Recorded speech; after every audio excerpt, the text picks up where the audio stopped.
Welcome back dito sa channel natin. Andito tayo ngayon sa may Arca South sa Taguig. Ngayong 2024, patuloy pa rin ang development ng iba't ibang mga projects na ginagawa dito.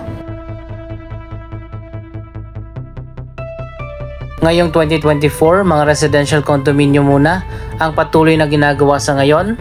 At ang ibang mga projects dito ay delayed muna ang construction.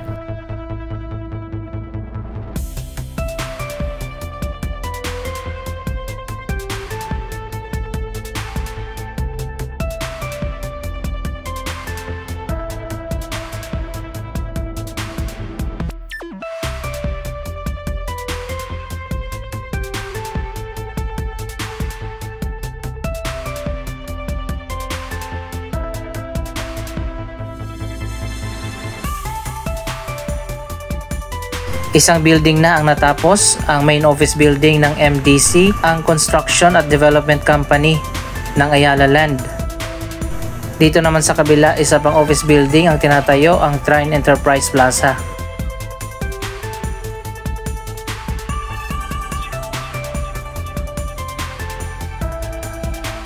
Para sa mga hindi pa nakakaalam sa backstory ng Arca South, noong year 2012, binili ng Ayala Land sa gobyerno ang 74 hectares ng FTI complex sa halagang 24.3 billion pesos.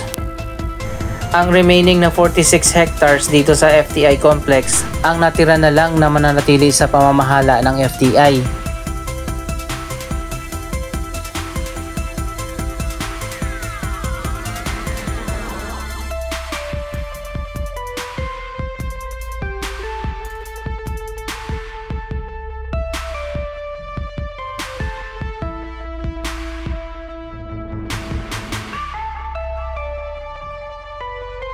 So ayan guys, ito na lang yung area na under pa rin sa ownership at management ng FTI. Pero yung mas malawak na area dito sa FTI ang i-develop ng Ayala Land at ng iba pang mga company nila.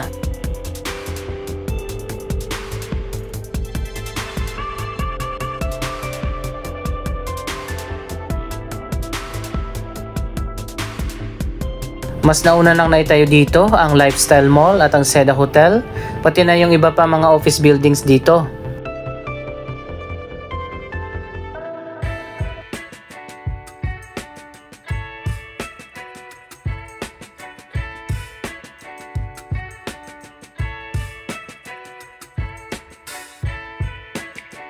So ilang taon na rin na delayed ang mga proyektong ito dahil na rin siguro sa epekto ng pandemic.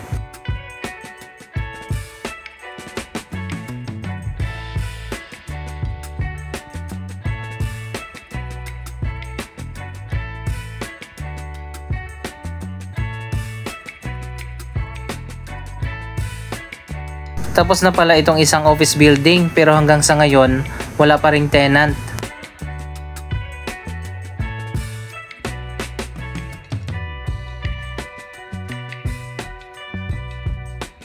Napakalawak pa ng area dito sa Arca South na i-develop pa sa mga susunod na taon. Sa ngayon pansamantala muna na naging mga public park ang mga bakanting area na ito habang wala pang nakatayo na mga building.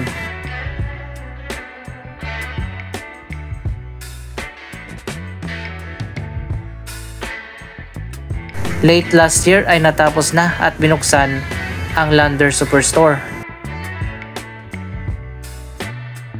Sa dulo ng Arca South makikita naman natin yung iba pang mga office building na tinatayo pa doon.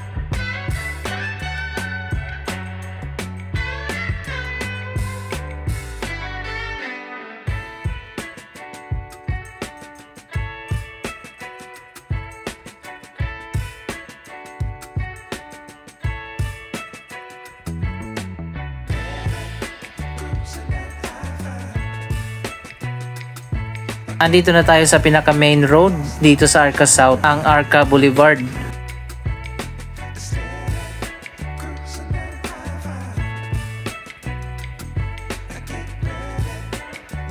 Malawak din yung mga sidewalk sa magkabilang side ng boulevard. May bike lanes at jogging path.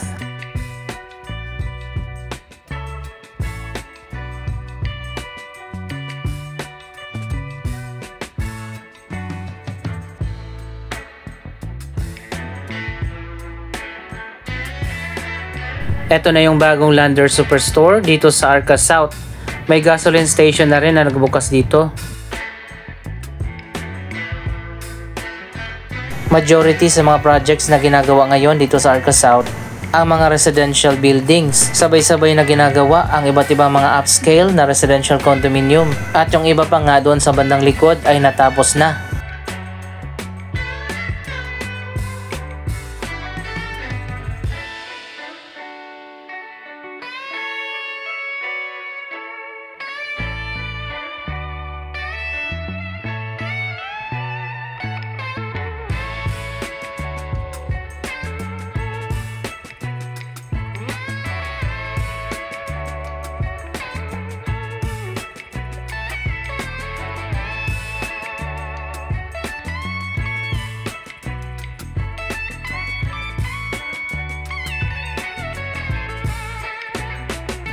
So ayan guys, dun sa unahan marami na mga residential condominium ang natapos na at may mga residente na nakatira dyan.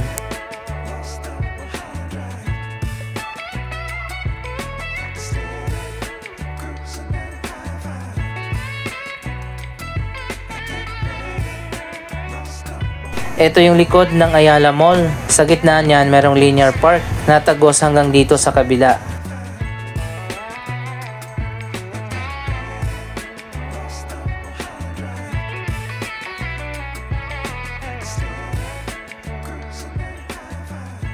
Ito na ang ongoing progress sa tinatayong mga bagong residential condominium.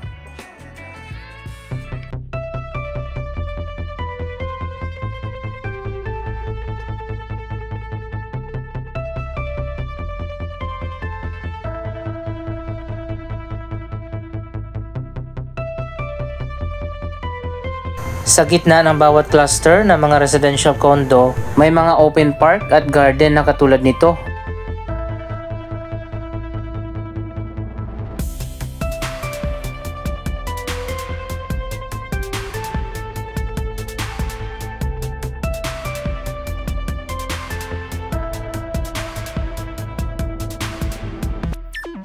Maganda yung ganito na hindi congested ang pagkakatayo ng mga buildings. May mga open spaces para sa mga residente na titira dito.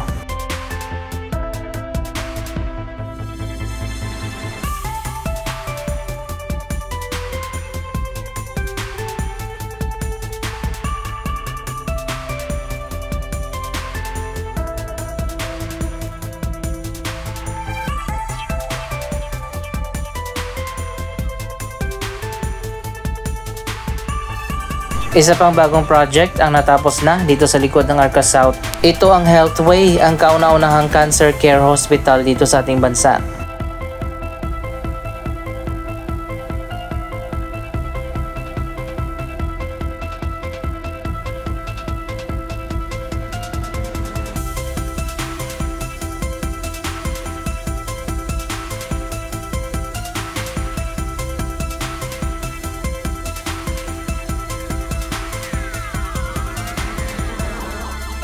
Marami na palang mga Avida Towers condo ang natapos na dito sa Arca South.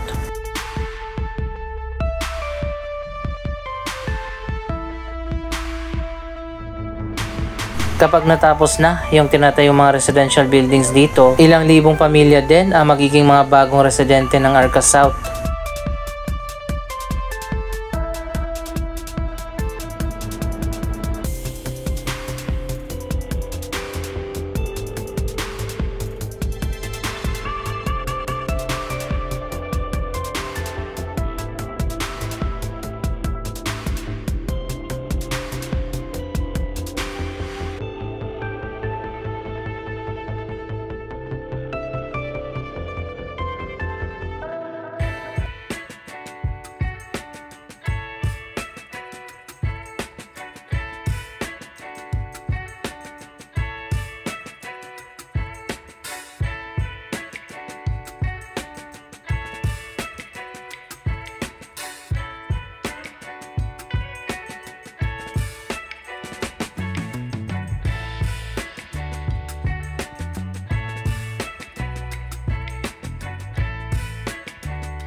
Dito naman sa bandang dulo ng Arca South, ang Financial Center. 3 na mga bagong office buildings ang nakatayo na dito.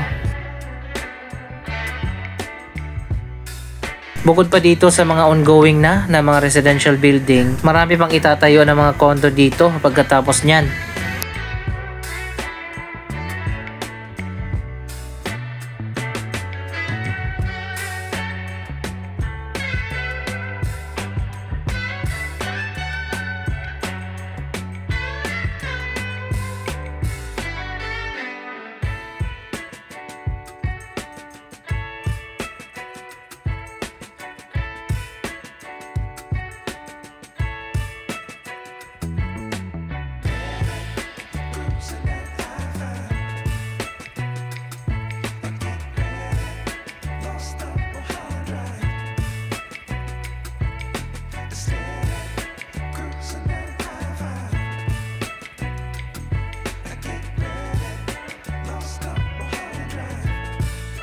Ang Arca South ay isang master planned na community. Nasa iisang lugar na ang iba't ibang mga developments katulad ng residential, commercial, corporate, entertainment at lifestyle.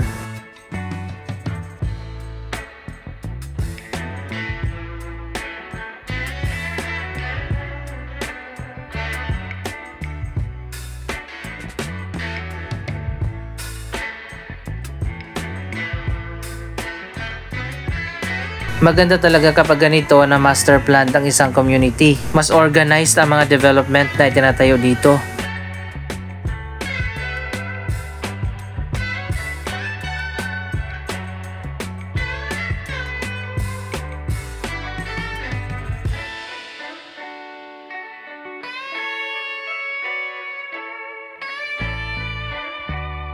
Andito na tayo sa bandang dulo ng Arca South.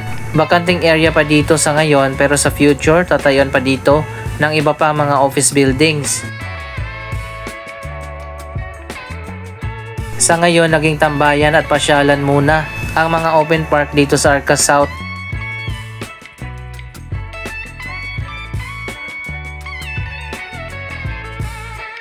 Hindi pala tayo duman kanina sa bungad ng Arca South kung saan doon naman itatayo ang iba pa mga projects katulad ng Integrated Transport Terminal, isang regional mall, isang hospital, at baka magkaroon pa ng University Campus. Yan ang abangan natin na itatayo dito sa Arca South ngayong 2024. Sa ngayon, pansamantala ito muna ang terminal dito sa Arca South.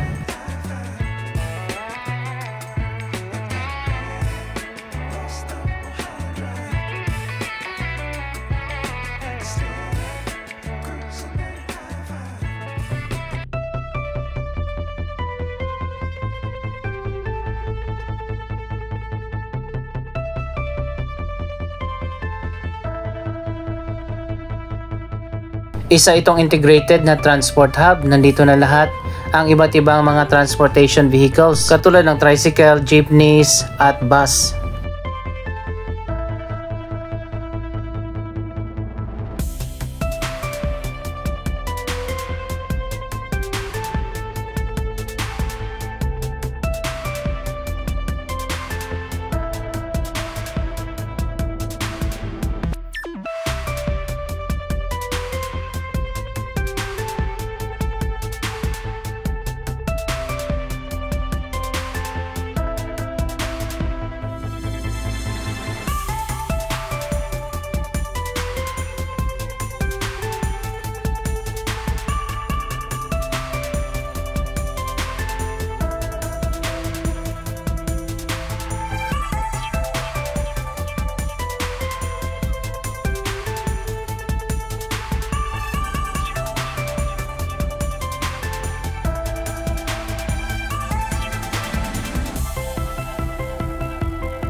Anong masasabi nyo sa mga proyektong ito? Mag-comment lamang dyan sa baba ng inyong mga reaksyon.